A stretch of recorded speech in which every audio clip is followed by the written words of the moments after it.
ask anybody's question but yours. You're an idiot. And really a disloyal person. Do you think there would have been a Syracuse football coach, just in general, over the past couple of years that would have ever dared to FaceTime Dabo Swinney after a win? No, there would not. I believe it currently might be, though. Yeah. Because apparently it's going in Dabo Swinney's memoir once he writes that. Oh, perfect. Welcome, everyone, to the Disloyal Idiots podcast here on the Fans First Sports Network. Christian Guzman here alongside Steve Haller and Andy Pregler. Andy's ears are fine. Steve and my ears are not. No. Coming out of yesterday, I think, Christian, did you say the announcers at one point had said that the decibels cracked close to 120? I think 119 they peaked at in the Loud House. Well, I think that was the home report. Yeah. Well, you and I were there to definitely feel that effect. Oh, my God. I've been to a lot of games in that building. I don't know if I've been to one that had multiple points that were remotely as loud as that was. Now, that said, I was not there for the 2017 Clemson game. My friends got married explicitly on that Friday so that we wouldn't miss the Clemson game that got flexed to that Friday. That was an absolute experience on Saturday. Me as a fan, Christian in the booth. It was very intense in the I was going to say the Carrier Dome. It's still the Carrier Dome. Screw it. I mean, Pete Thamel referred to it as the artist formerly known as the Carrier Dome. I mean, is true. So, which is perfectly kosher to do right now in a game which will go down for a lot of people, at least in the modern age, into the Syracuse history books. A historic 42-38 win over the number 6 team in the CFP rankings, the Miami Hurricanes, also knocking the Hurricanes out of the ACC title game and slotting Clemson right in as the Tigers will face off everyone's favorite historic ACC program, the SMU Mustangs, in Charlotte next week. Yeah, that's going to go down. If SMU wins the ACC title, that's going to go down with the Carmelo Anthony on the ACC greats list of things to continually bring up that make zero sense. I know no one wants to hear this right now. Guess what? You play both of those teams on the road next year. Ding. No, stop. Let us have nice things for once, Christian. We normally don't have nice things. Let us have nice things. I think we finally have nice things. Yeah. I think my favorite part about this is just Syracuse finishes the year in Fran Brown's first season at 9-3, which even the most optimistic of us said was probably a long shot. 8-4 was really about as high as we could go here. And depending on who you talk to, I do know that they exist, even though I think they're crazy. There are fans who are upset that we're not 11-1. Now, we're not going to talk about how percentages play out, but my point here is less about, oh man, the season could have been even better. It's that for the first time in my lifetime as a Syracuse fan, Syracuse was in 11 out of 12 games that they played, and the 12th game that they were not in any way, shape, or form was a true meltdown game where, look, they probably should have played infinitely better and probably had a chance to win that game if they played even at their C level instead of an F level. Even the Maroon teams that were probably the best of my Syracuse fandom were outmatched pretty heavily by either Big Ten or Pac-12 opponents that were scheduled for one-off games. Cough, cough, USC is coming to mind here a lot. And you know, that team would go on to share a split of the Big East Conference title game, or the Big East Conference crown that year. To me, it's just absolutely remarkable that in year one, Fran Brown showed that by heavily leveraging the transfer portal, and going after big time recruits and giving certain freshmen playing time, you can build a competitive program here at Syracuse. Now, as Christian mentioned, next year's schedule will really put this to the test in a way that is an offseason discussion point. But focusing on this season, it was weird listening to a college football podcast where they were talking about how Virginia Tech might have to make a coaching change because they were pitched on a 4 or 5 year plan and Syracuse was able to execute a 1 year plan. Like the idea that Syracuse is now a standard to which coaches are being held to in their first year in the ACC is remarkably insane. Like that is an insane statement. It shows you a couple things, though. It shows you that, for one, Dino Babers, for all him needing to go, did not leave the cupboards as bare as past regimes have. Even though there's a bunch of turnover, a lot of the key players are guys that came in to Syracuse, not in the transfer portal. Pena was here. Gadsden was here. A chunk of the interior line was here. A good number of the defensive players are all Babers guys. The cupboard, it's not like when Schaefer handed the reins to Babers or when Robinson handed the reins to Marone, where it was like, oh God, what do we do? And Fran was able to take full advantage of that, look at the chaff he needed to trim from the roster, send that on its merry way, bring in new guys, recruit the hell out of it. And in his presser, he said, he legitimately said, he's like, yeah, we can recruit, no problem. Like we'll get guys in. We don't have to worry about that. It's the culture stuff that he built and changed and was able to take a lot of the existing guys as well as his new guys and get them to buy into what a first-year head coach who has not coached before was selling. And that is a task in its own right. Steve, how early did you get to the game? I think it was cold as hell out. When did I get the parking lot or when did I get to the game? When did you get into the dome? Into the dome probably about 25 before kick. Did you see the people on the sideline? No, I was trying to get around. We made the mistake of trying to go take a look at Marin Victory Court, which is awesome, by the way. But when we got in there, and it took us until about 12 minutes before kick to get around to 308, and that was going the quick way. So what you missed was the sheer amount of people that were on the sideline who were clearly recruits. Yeah, recruits and families. And recruits and family, and in Fran's case, some immediate family and friends from Camden. Yeah, but the majority of people there on the sideline pregame, I would have to assume were recruits. And Steve, you've seen it. Andy, you've seen it when you've been at the dome. We've talked about there's so many people on the sideline. Well, this week pregame, not only were there people on the sideline, it wrapped around to the end zone as well and filled up probably about 80% of the back end zone as well. Kind of like in between our shoot and the away shoot. Yes. Yeah. And that continues to show again. Also, yes, it does help that, this was a pretty good weekend for, recruits to go up to visit in terms of the timing wise with Thanksgiving and everything. But at the same time, shows you how much momentum Fran is still, holding on to, especially with recruiting, chops he's still bringing here in the Northeast. And it shows you kind of just the program builder that Fran still is, even, 12 games into the season.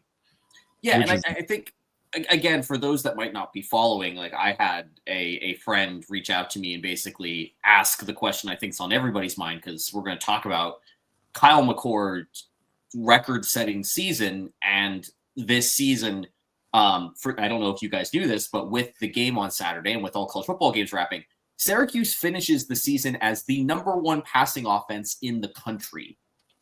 That is absolutely insane. And the question becomes, well, what is Syracuse going to do next? And the answer is kind of twofold. 2027, we've got an unranked quarterback committed out of this past game here. I guarantee you that you're going to start seeing stars fly in on that player. But now we're looking at a situation where Syracuse, we had a 4-star Virginia Tech commit. And again, I kind of mentioned Virginia Tech for a reason at the top of this show. A 4-star Virginia Tech quarterback commit, decommit in order to take his official visits, which were Iowa and Syracuse, with Syracuse being the second visit. So Peyton Falzone is a quarterback prospect who there's no crystal ball available on 24/7 yet. However, it would seem that based off of how these things usually go, Syracuse is probably in the driver's seat to land a 4-star freshman quarterback to come in next season. He's out of Nazareth, Pennsylvania, so right in that South Jersey, Eastern Pennsylvania corridor that Fran loves, and also is conveniently where Kyle McCord was originally from as well.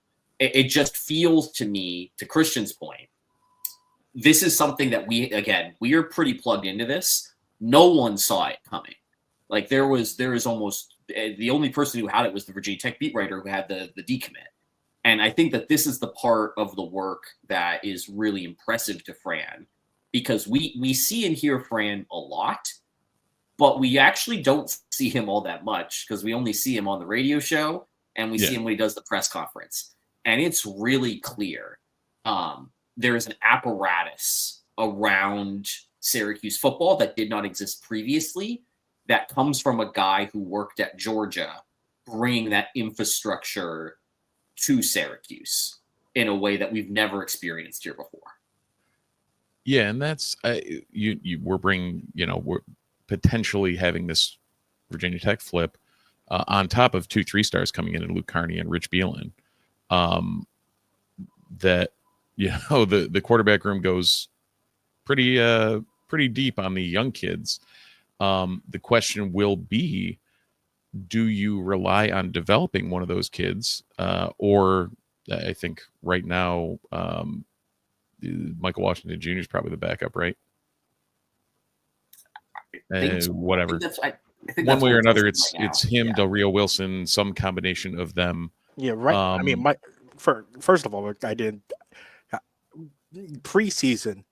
We didn't realize that Michael Johnson Jr. had a potential to have an extra. And, and he does, which is great. I mean, a lot of fans right now are clamoring for the LSU quarterback who just entered the transfer portal to have Fran take a look at him. I mean, the thing though is, do you as a quarterback in the portal, do you look at what Nixon's doing and what happened this year and say, unless Nixon comes back, like if Nixon comes back, then 100% come here and scatter it out, do what you're doing, but without someone with that repertoire and that pro style feel, you're not walking into the same situation Kyle McCord was. Now, I don't believe Kyle McCord understood he was walking into that situation, but it sure as hell worked out for him. Yeah, and I think that one of the other parts of this that needs to be talked about is the in-game adjustments, and this kind of dovetails into the Miami actual game recap here. This game was yet another game where Syracuse did not play a complete 60 minutes of football. And to be fair, we only need 45, Andy. It's fine. What even but I mean, like that's. But I think that this is the thing that you look around college football. There is no team except for maybe Oregon that has put together consistently 60 minutes of football. Like it turns out that in an era of transfer portaling, it's really hard to build cohesion and consistency, and that translates to the 12 games a year that you have to play. And so if that is going to just be the default status, having a coach who's able to make in-game adjustments and having a coach who is able to keep a team engaged for 60 minutes becomes incredibly important. And this game in particular, I was bouncing back and forth. My dad's a Penn State fan. I was back home in Erie, Pennsylvania watching, and I almost turned the game off because it was really apparent the secondary was not up for what Miami's game plan was. And you saw on a couple of plays, the secondary had clearly been told Miami is going to run the receivers towards the sidelines, and the entire secondary was cheating every single man in zone coverage. And the result of this was that when the receivers broke in, there was absolutely no one over the middle of the field, and Cam Ward was shooting fish in a barrel. And it was after that third Miami score that you saw, like, the TV cameras. I know you guys were both in the Dome. The TV cameras cut to Fran doing his typical now absolute freak out where he is just screaming and he is yelling at people. And again, there's like an element of this to say, like, look, this isn't going to work every time. But clearly the culture that he has, it works with this team. Because after those initial 21 points, Miami was having a lot of trouble stringing. They were getting the chunk plays, but a lot of those consistent throws over the middle evaporated. And you saw a lot of balls batted down. You saw a lot of contested coverages. The defensive execution fundamentally changed. And again, I think part of that is scheme, but I also just think part of that was just execution and Fran getting into the secondary. And on the flip side of that, you saw the pass rush stop trying to get Cam Ward up the middle, and they started really kind of chasing around the tackles. And Fadil Diggs, didn't have, I don't think he ended up getting like any official sacks. I haven't looked at the box score. Yeah, at least one. And it was that big one right in front of me. and it was just funny because I quarterback pressures are such a nebulous stat, and oftentimes if the play is completed, they don't count it. There were so many times where he was running like 12 yards around a tackle, and you could tell Cam Ward was feeling Diggs on either shoulder. He knew where number 10 was every single play. And it was just amazing to watch. PFF has Diggs for 2 quarterback hits and 4 quarterback hurries, which is pretty significant. Yeah, and I think that there's an argument to be made. You probably could have had 2 or 3 more of those. And it's just, again, it's wild to me, the defensive adjustments that were made in game so quickly after years of watching teams that didn't really ever adjust what they were doing in a game that was quote unquote out of hand. Right. Or they would figure it out like 2 quarters too late. There was a stretch, literally we kept running, like we were sitting in something similar to a cover 2 that just left that belly completely wide open. And I'm sitting there like, I don't know if it was man under. There were a couple that I saw that was man under. And then there were a couple where it was like everybody's in a zone. And I was just like, son of a, just throw. It was like a rover would have been too shallow. And he was kind of hitting that seam right behind that where the safeties, basically in between the safeties who were stacked on whatever wideouts were out there. And it just over and over and over again hit that seam in the middle. And even towards the end of the game, they were still finding times where that was open, but at least they were able to shut that down to a degree. And that ability to alter things on the fly is something that Robinson and his staff have been very, very good at. Like after that first drive, I actually looked at my friend and was like, no, okay, that wasn't very pretty. They didn't completely carve us up, but Robinson will figure it out. And after the next 2, I was like, okay, maybe not as much, but ultimately he did. And they were able to put it together. And you saw it in the change in Miami game plan as well, because towards the second half, Miami went to a lot of screens there to their receivers, because what you started to see was as the game went on, as Miami started to challenge Syracuse defenders and especially the cornerbacks one-on-one, the cornerbacks were starting to win a lot more battles. I mean, I don't think Ward tested Clarence Lewis. Jaden Bellamy got a lot more comfortable as the game went on. And so the game plan shifted to basically put Restrepo and George in screens and give them blockers up front in order to get the yards they needed to move the change. Though if you notice in those situations where they were in a zone and getting burnt, a lot of times they were picking on Lewis. So I don't know if that's something they saw in film where if Cuse is in a zone, throw it at Lewis because he's not picking them up as well as he is in a man on a dedicated receiver. Because there were a couple, especially very early, they went at Lewis those first and second drives quite a bit. And he ended up, turning it back around and turning it into a solid game. But again, it also goes to show how much a difference makes playing behind versus playing ahead. Because once Syracuse got ahead, and all credit goes to Devon Grant for the fumble, which I know we'll talk about in a bit. But once you saw Syracuse get ahead, what also really, really helped out was Miami going away from the running game.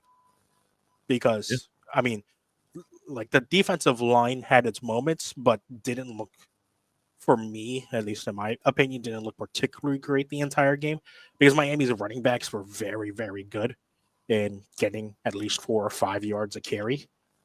And once Syracuse got ahead, they finally forced Miami into more frequent passing downs, which just helped the defense as a whole in tremendous fashion. You know what's funny? If you go by the PFF grades, who was the better quarterback? Look, Cam Ward looked really good in this game. I'm not gonna take anything away from him there. It's by decimal points. I'm just saying, look, McCord had arguably what I think might be the game of his college career. Like, I know the UConn game was more impressive statistically speaking, but this was more impressive though. Yeah, like there was the Miami defense is not very good. Let's just make sure that we're clear there. But what McCord was able to do under pressure, like early on, Miami was getting solid pressure on Syracuse, and that was what I thought was going to be the issue here. But there were a couple of drops. There were a couple of times where McCord made the completion but didn't put the ball in the best spot for his receiver. And again, that's some ticky-tack stuff here. But it's also to say that McCord was so on, that's really the only thing I can get on him for. The pass that got called back to Pena was just an absolute timing RPO read that was spot on all the way through. The deep ball to Pena where he threw it to only where Pena could get it, and he knew Pena was going to turn around and be able to get it there. That ball was in the air as soon as he turned on that wheel. The ball was in the air and in his hands, exactly full stride. I was like, you could not have put that ball in a better spot. There was just so many. Cam Ward had a couple of throws where he was rolling out and then just delivering absolute darts. Mm-hmm. And to be fair, that worked for a while. But that's Cam his Ward, style of QB as well. Mm-hmm. He's much more think on his feet, be able to utilize outside the pocket. Not necessarily a scrambling or rushing quarterback, but especially shown by the way he dives, which is mildly hilarious. Yeah. It was just so fun to watch two quarterbacks absolutely duel it out. But the difference was, and I think, again, this goes back to Fran, and if you want to talk about, hey, why did Fran Brown leave Kyle McCord in the pit game? That was a quarterback who, when they were down 21-0, did not question how Syracuse was going to get back into this one. It was going to be on his arm. It was going to be running an excellent game plan. And he also had a lot of help, not just from Trevor Pena, but from LaQuint Allen, who the broadcaster made some Saquon Barkley comparisons which might be a little premature, but the dude was hurdling guys like Saquon Barkley and was running over guys like Saquon Barkley and catching screens like Saquon Barkley. It was just one of these games where, again, we talk about Kyle McCord having the game of his career. LaQuint Allen will always have the Pinstripe Bowl against Minnesota, but I thought that this was probably Allen's most impressive game. And yes, I'm including the UNLV game in this one as well.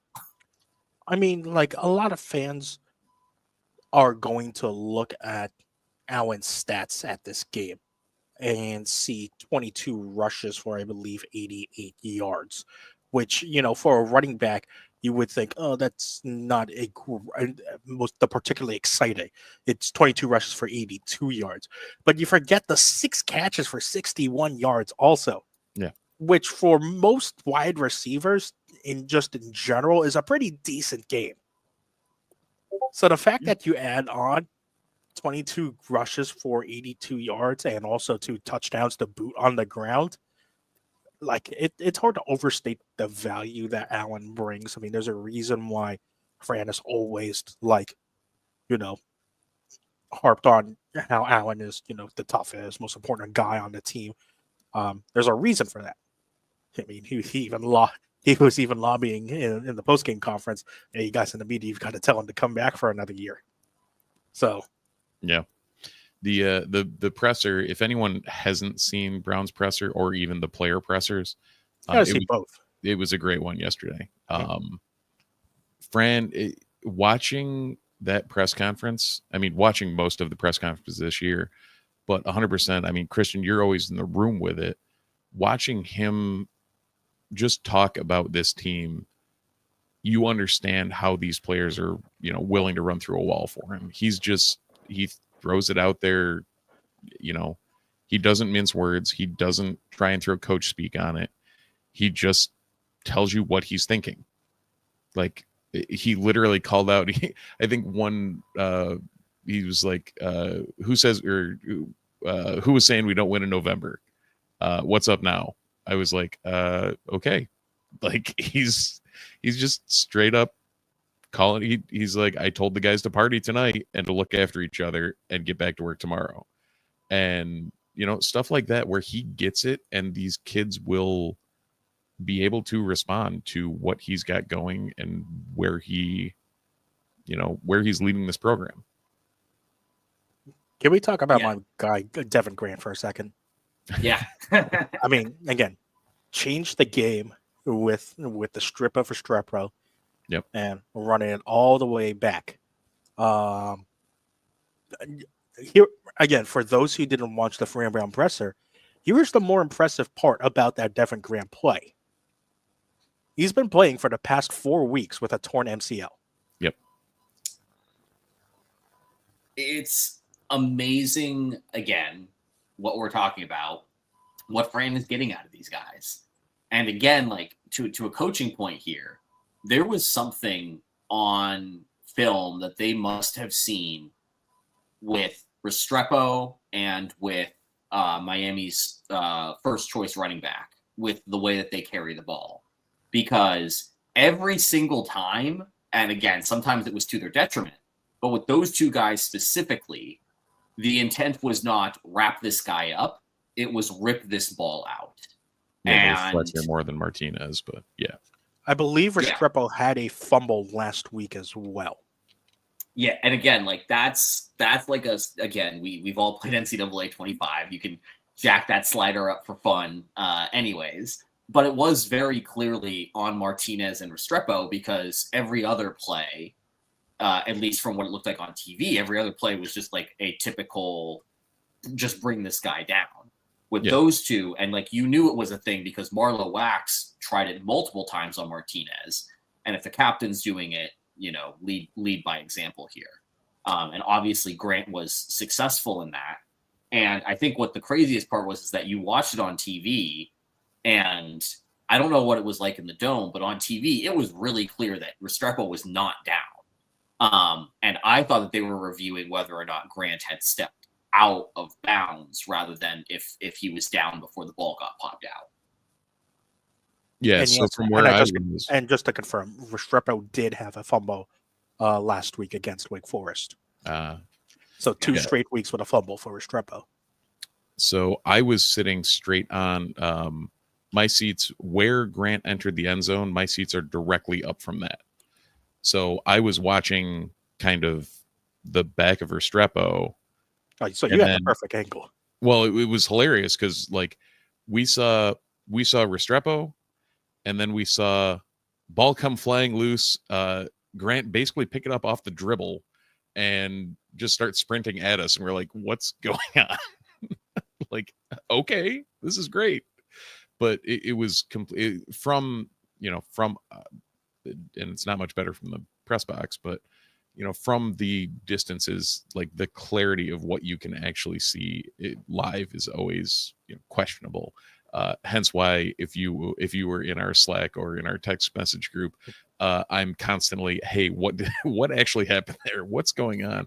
Because for some reason the Dome isn't also very good at putting replays up on the giant replay board they have. The yeah, thing is, that might also I that think might be this is- ACC, but no, this has been a Dome thing for a while. They like to not put replays up over controversial plays, and the Dome cameras at least are instructed to follow the ball instead of follow the players. So Crazy. I mean, that's just how the Dome cameras and the video board is operated. Oh yeah, and it's eminently frustrating when you're watching it live. Yeah. yeah. I mean, people forget also, Grant almost had an interception in this game also. That was so very, very close. He was kicking Yeah. himself about that one. I mean, like that was the kind of point I wanted to bring up with the Cam Ward discussion is that Cam Ward tried to Cam Ward this game a couple of times and got bailed out by some lack of execution on Syracuse's side. There was that obvious drop. There was the one where he threw it over the middle and the ball just kind of kicked around like a ping pong ball until it ended up on the ground. Then there's multiple times where again an improvising quarterback is going to potentially throw this game away. But instead, if you're a Miami fan, you tip your hat to Kyle McCord in Syracuse, you tip your hat to Devon Grant and the Syracuse defensive adjustments. Your scapegoat here is Mario Cristobal. Oh my God. I can only imagine. Oh my God. I called in the Dome, because at home, my dad is going, why doesn't he call a timeout? Why isn't he calling a timeout? Why isn't he calling a timeout?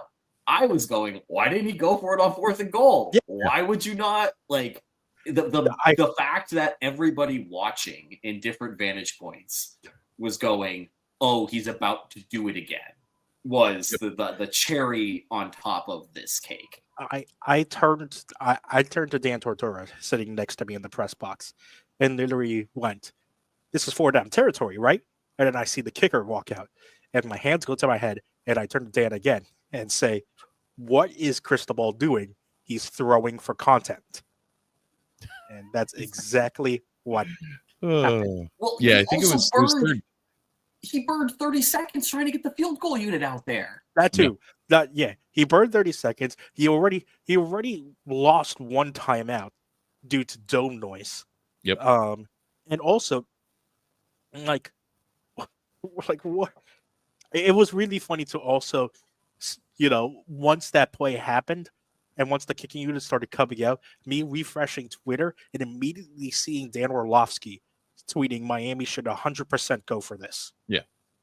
Well, and that's even on 3rd down. I looked at my friends. Yeah, that's what I said. I said this is 4 down territory. Oh yeah. No, like heading into before the 3rd down play, my buddy and I were, talking about whatever.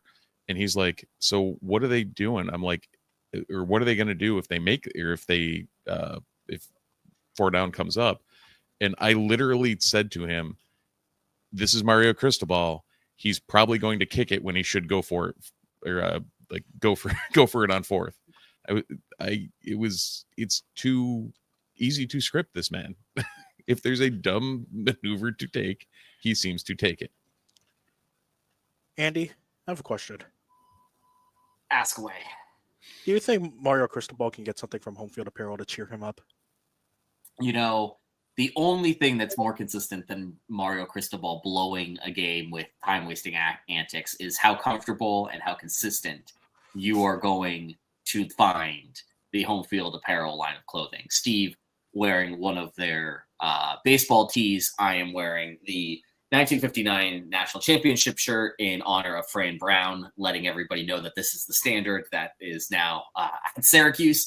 But if you are a Miami fan and want a pullover or a coach's jacket because you think you could do a better job than Mario Cristobal, which more power to you, and I don't necessarily disagree, but they are running their biggest sale ever, Black Friday, Cyber Monday. Everything is 30% off through tomorrow at midnight. That includes the pullovers, that includes the bomber jackets, that includes the hoodies, the t-shirts, whatever. Doesn't matter if you've ordered from them before.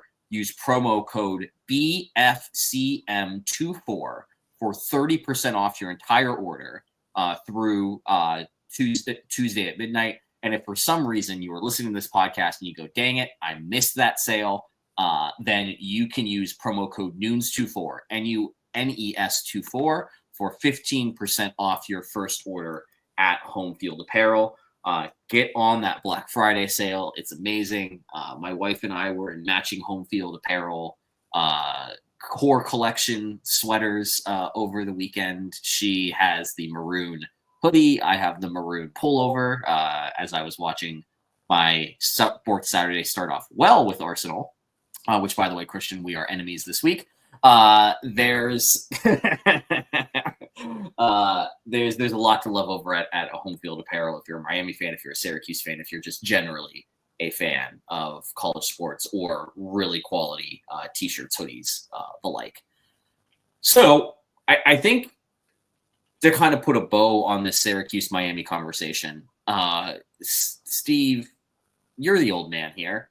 The TV broadcast had made it clear that if you did not know this, Mario Cristobal was on the offensive line for the Miami team that came to the Dome and almost lost to Syracuse back in 1989, I believe it was. Maybe 1990, I don't remember, with Marvin Graves at quarterback, the 16-10 loss where they got the ball to the 1 yard line as time expired. Mario Cristobal was on that team. Donovan McNabb obviously had a big win over Miami in his time. It feels not that this is going to be Syracuse's new rivalry tradition, but it does feel nice to play an old Big East rival in a game that quote unquote matters. I think when you look back at this season, this is obviously the highlight. This is obviously the topper. But if, for you two guys here, is this the highlight of the Fran Brown era for both of you? Just like you're up in Syracuse, does this feel like the ultimate capper to Fran Brown's first season? You talk first or I talk first? What do you want to do? I'll do it. Okay. Because I think it is absolutely yes. Because what were all the questions that we had asked about Fran Brown going in? We knew he could recruit. I think that was a given based on his track record at Georgia, Rutgers, Temple, you name it, Baylor. You knew he could recruit. He brought on a pretty good coaching staff who he knew could recruit. The biggest question we had about Fran Brown was, could he coach? You knew he was going to bring in players. He brought in Kyle McCord. He brought in Jackson Meeks. He brought in Devon Grant. He brought in so many players who have come in to make an impact on this team. But the question always for Fran Brown, the lingering question that we always had in the back of our mind while Syracuse was bringing in these big-name recruits and getting big-name commitments in December, January, February, March, April. The question we always kept asking here on this podcast, and a lot of other people were also asking, was, can Fran Brown coach? And a 9-3 record with a win over the number 6 ranked team in the CFP rankings goes to show that Fran Brown can definitively coach. And that puts the capper on this season and is the highlight of this season that shows that Syracuse did make the right choice in the coaching hire that they did undertake a little over a year ago. Yeah. to put it in quick and succinct terms, we were driving away from the Dome, and my buddy turned to me in the car and said, "Have you renewed the seasons yet? And if not, why not?" This is a guy who signed up for seasons this year because of the hype of Fran, and Fran is delivering on that, and people are buying in. And that Miami, like, if you were in the Dome for that Miami win and you don't buy seasons next year, something is wrong with you. I mean, this is how I know fans were excited about that game. I had left the Dome after going to the press conference and, attending the press conference, listening to the players, asking questions, things like that. I had left the Dome in my car, driving home. It's a while after the game is done. And the cops are still out there on the streets, patrolling traffic. Oh, yeah. Weirdly, Usually they're long gone. Yeah, like we took off relatively quick. Watched the storming of the field for a while and did the whole, and then just bolted because we're like, for one, like all three of us had to get back to our kids and whatnot. And yeah, I was going to say you has children, and family, and we're like, oh yeah, if we were 10 years younger, like we'd be out whooping it up at the Dome or on the hill, because there was definitely a feel of that going, like, about to go down up there. But when we took off, I've never gotten that was literally the quickest I've ever gotten off the hill because everybody was still staying up there. Like there was no traffic leaving the hill right after the game, as opposed to most other games where it's just a madhouse. It was insane. It felt like, just from, again, like what really sucked is that the TV coverage cut away so quickly because it was bleeding into the LSU kickoff time. So thanks for that, ESPN. Did you get to watch our new quarterback for next year? Didn't see Richie Collins entered the portal, so yeah, I did not. I actually did not watch that game at all because I was just, oh my gosh, we just beat Miami. But it feel like watching the GIFs and watching the reaction of Fran after the game. Like that was a guy who I think has been vindicated in a way that we probably didn't hear it, but I was listening to a Stephen Godfrey does a podcast, like this is does a Black Friday, Black Monday coaches podcast talking about which coaches are going to be fired, which coaches are not going to be fired. And that was where I got the Virginia Tech nugget, was that Brent Pry's seat is hot because everyone is looking at Syracuse and going, wait, Fran Brown did what in year one? And Stephen Godfrey made the point that I don't think a lot of people didn't necessarily anticipate it, but Fran came with a playbook of how he could take Georgia and make it work at Syracuse. And there's about to be a very stark split in college football among the programs that are going to do what is necessary to exist at the highest level of college football, and the programs that don't necessarily want to do that. And he wasn't even talking about a, FBS versus FCS or a Power 3 or a Power 4 versus a Group of 5. He was talking about how Stanford and UNC don't necessarily want to go all in on the things that you need to do to build competitive rosters that win you games and lift you to the top of the conference. And if you would have asked me before the season, I would have said Syracuse was in that camp. We are happy to be the nice academic institution. We are happy to have sports, win a few games, go to a bowl every so often, and be the nice, prestigious option available to people who are playing the sport. And I don't think that's what John Wildhack wants Syracuse football to be, because you don't go out and make a hire like Fran and give Fran the resources that they've given him in order to make it happen. And I feel like this win vindicates to Fran that plan is actionable, that plan is workable, And so let's keep funneling the resources into this because we can do more. This was just year one. We still have things being built around campus. We still have NIL foundations and collectives being consolidated and still being organized. Like, there's another level to this. And this is that little taste to say, like, oh, you want to do this all the time? Like, we're close. We're really close. Remember a couple years ago or last year when we were talking about all the conference alignment stuff happening? And we were talking about, Syracuse was in very, very big danger of getting left behind by the cream of the crop of the college football world. And because, college football in this modern day and age is what rules athletics in the college world. If you have a successful college football program, it springboards into the rest of your athletic programs.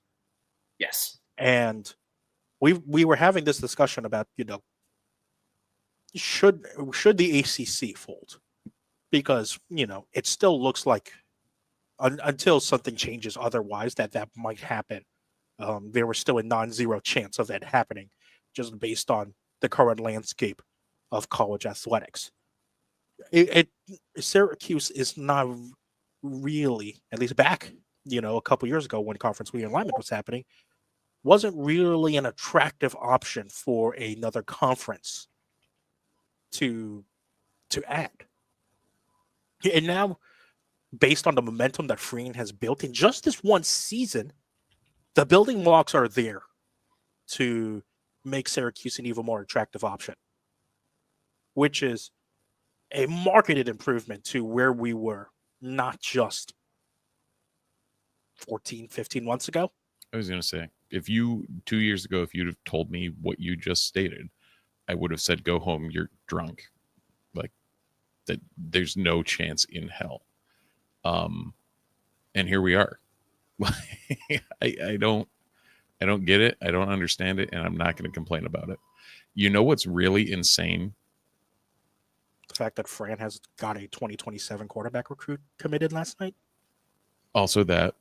The fact that it is December 1st, we're talking on a podcast about Syracuse athletics, and we haven't even sniffed mentioning that we have a basketball team. No, we have not, and we should probably get to that. But there is one more thing that we need to talk about.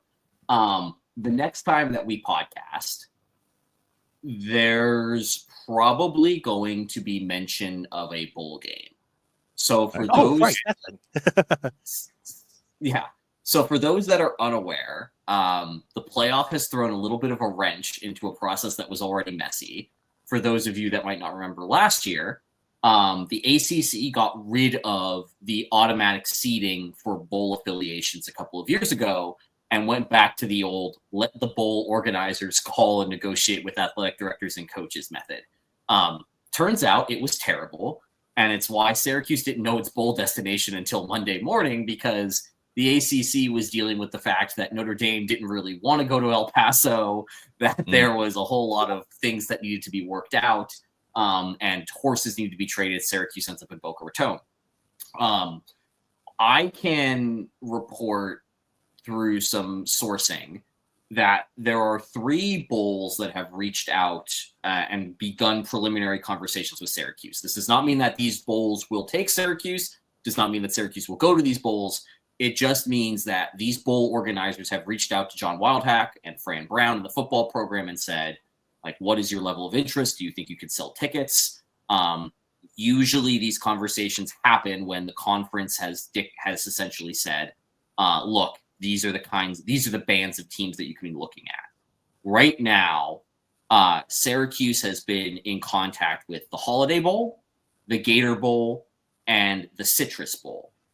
So what's interesting about these bowls, the Gator Bowl is probably the most likely on paper, just because that's typically where one of the best non-ACC champions ends up every year. It's in Jacksonville, obviously a talent-rich area that Syracuse would love to get in front of recruits with. And it is there's some history there with Syracuse and the Gator Bowl. Holiday Bowl is another what I like to call a legacy bowl, where that one to the probably older than probably to our parents, all of us to our parents' generation, the Holiday Bowl means something that doesn't really mean anything else to a lot of people, but it's a beautiful bowl, and John Casilla would be incredibly happy. The Citrus Bowl is interesting because the Citrus Bowl is a Big Ten versus SEC game. However, if you look at how the bowl allotment works, there is a good chance that the Big Ten and SEC won't have enough teams to fill their allotted bowl games due to the college football playoff and the fact that this year it looks like there are more 6-6 teams than there are bowl slots available. So you start getting this horse trading between different bowls. And if those of you are keeping track at home, the Citrus Bowl shares the same facility and shares a lot of the same resources as the Pop-Tarts Bowl, which is in fact an ACC allotted bowl. So again, not saying Syracuse is going to go to any of those three bowls. Just think it's interesting that those are the three bowls that are at least jumping out and reaching out to Syracuse here. I think the biggest thing that we should take away from this is that usually when the Pinstripe Bowl is involved, they reach out to Syracuse early, and those agreements are made very aggressively ahead of time. It does not appear as if Syracuse will be going to the Pinstripe Bowl this year. Probably for some, that's a relief. For others, it's a bit of a letdown, like myself and Christian, who would like the very easy trip. But I'm just kind of curious, like, Steve, we can kind of start with you. Do you have any hopes for this bowl season other than, look, if Syracuse gets to play on New Year's Day, cool. If not, like, whatever. I think it would be absolutely amazing for the program. I think it would be something that, seeing a New Year's adjacent bowl would be a level of success we haven't seen in a while, and is something that I guess just feels good. Give me Orlando so I can make the trip very cheaply, and why not? Like $100 flights from Syracuse to Orlando, sign me up. Jacksonville, a little tougher to get to. San Diego, bit of a flight. But yeah, I'll gladly, if we end up in the Citrus, and it's only fitting we would end up in the Citrus. To take the fam down there, hang out at Disney for a day or two, and go see a bowl game. I've pulled up the 2023 games that happened at each respective bowl so that fans can get a gander of the quality of teams that the bowls were taking last year. 2023 Gator Bowl was Clemson versus Kentucky. Clemson at 8-4 and a 22 ranking in the CFP versus a 7-5 Kentucky team, which ended in a 38-35 Clemson win. The Citrus Bowl was LSU versus Purdue, and this was an LSU team that was 9-4 with a 17 ranking in the CFP, who destroyed Purdue and who had interim coach Fran Brown at the time. And the 2023 Holiday Bowl was between 10-3 Louisville, who was 15 in the CFP, against 7-5 USC. So the quality of teams are pretty decent, at least in the conversations for those bowls. That was a 42-28 win for USC over Louisville last year. So again, I'm like, just those three bowls alone, Syracuse is getting a quality opponent and something that fans, boosters, recruits are going to like to see in a bowl game. Yeah, and I think obviously the big question is who plays. I don't think we have any indication of that for another couple of weeks, because they'll want to see the bowl. They'll have to talk to scouts. I think Aronde is probably a safe not play just due to his injury history. Kyle McCord to me is a strong maybe, just because for all the records that he set this year, his draft stock with most NFL guys is still undrafted, which is kind of wild to me, but also I think is just due to recency bias with a lot of people seeing Kyle McCord in the Pitt game. The Miami game probably has changed some minds there. I do think it's going to be interesting because I think Fran cares about going 10-3. And I think the team will care about going 10-3 if Fran cares about going 10-3. Yeah. And it'll be, good. but we know that the team has depth and we know that the team has freshmen that Fran would more than happily give a bone to and reward and say, you worked hard all season long. Like, here's a bowl game to play in. And I think that, again, is like another data point to what can we expect under Fran Brown at Syracuse. It's going to be a lot like the 2018 game. You heard the commentator for that game. I forget who it was now at this time. Something tells me that it was West Durham, but I could be wrong. But the commentary team had said like multiple times, the 10th win means a lot to that team. And like you said, Andy, I think Fran is going to really want to see double digits at the end of his first season as Syracuse football head coach. Yeah, I mean, Steve, we talked about it last time it happened when we were just starting to mess around with the show. 10 wins is something that happened 2001. And before that, we've got a run of 90s where we were close, but not quite. It doesn't happen often here, but it did happen in that era that Fran Brown desperately wants to bring back. Yeah. And that's still always the hilarious thing, because that era that Fran Brown wants to bring back was considered a golden era of Syracuse football. And our record right now is better than a lot of those years. I think that is going to be an off-season piece. I'm gonna teaser here. I'm working on bringing a guest onto the show who I think would be really fun to talk about that with. But we'll wait to see if that happens. To something that Steve mentioned, there's 3 minutes left in our hour-long timer here, and we have not mentioned basketball. I did not watch any basketball after the UConn game. I do not know. And I'm talking about UConn football game. So I have no idea what happened this week in basketball. I hear we played another team in upstate New York. Did we win? We did. We went down 81, they came up 81. We did win by 10 points. It was closer than it should have been late. They pulled away at the end. There were some very impressive things happening from freshmen. Beyond that, it was a game, and we won. Donnie Freeman and Elijah Moore were your leading scorers. It's the first double-digit win for Syracuse this season. And if you tell Syracuse basketball fans of that, they might have an aneurysm. So let's avoid that topic for them. It's less of an aneurysm than UConn fans are having. This is indeed true. Dan Hurley is having a special one right now and does not want to be associated with the state of Hawaii for the foreseeable future. He's taking his ball and going home like a petulant child. It's really funny.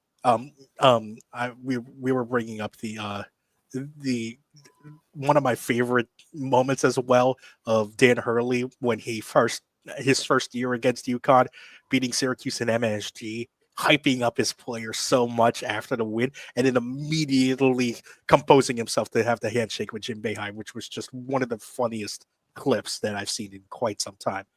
I will say, just to have a little bit of basketball discussion, it's getting really, really hard to justify Jaquan Carlos having more playing time over Elijah Moore. Yeah. And especially over that last game. Very true. And it was kind of a coming out part, a continuation of Moore's, but like Freeman kind of finally showed what the hype was about to a degree. And I think these kids are getting a little bit more comfortable, and we should hopefully see some good things moving forward. But that's going to be tested coming up here Tuesday. Is that the SEC Challenge? Yes, and it's against Tennessee. That will be a game of basketball that will be played. I don't love where that's going. Not gonna lie. But this is also just a reminder that Syracuse is gonna be playing Tennessee a lot for the orange emoji, and I don't know how I feel about that. playing Syracuse, playing Tennessee in basketball this year, and we are playing them in football next year. You know, just things that happen. I don't want to go 0-2 in those games, and we might be relying on football to do something here. Chick-fil-A want to make a nice donation to the Orange NIL funds. Yeah, honestly, that might be my Christmas gift this year. Let's do that. Donation to the Orange NIL funds. Honestly, Shout out Syracuse. Shout out to the Clemson fans who were donating to the Orange NIL funds in honor of. Yeah, I don't know if you saw that Kyle on the social medias, Andy, but I did not, but that is amazing, and that makes me happy because Dabo doesn't want that NIL money, so give it to us. Just give it to us.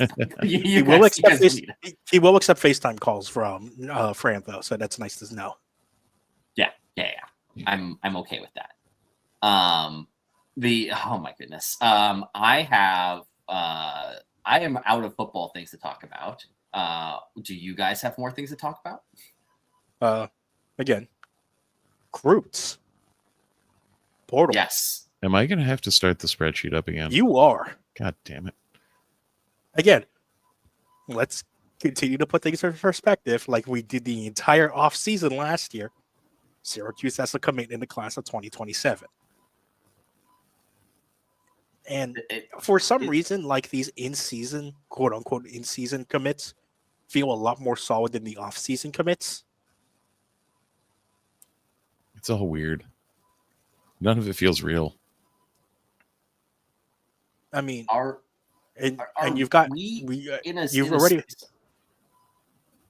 you've already mentioned transfer portal stuff. We talked about LSU's quarterback into the transfer portal. The other two names that are in the transfer portal that a lot of Syracuse fans are talking about right now. One of them fans will be very familiar with NC State wide receiver Casey Concepcion. 2023 ACC Freshman of the Year is into the portal, and also a Georgia center cornerback is in the transfer portal in Julian Humphrey, who was in the portal last year, withdrew his name, and is now back in the portal. Yeah, and given Fran's previous job, fans are, of course, immediately putting 2 and 2 together. Wonder who his coach was 2 years ago. Oh, I don't know. Some guy.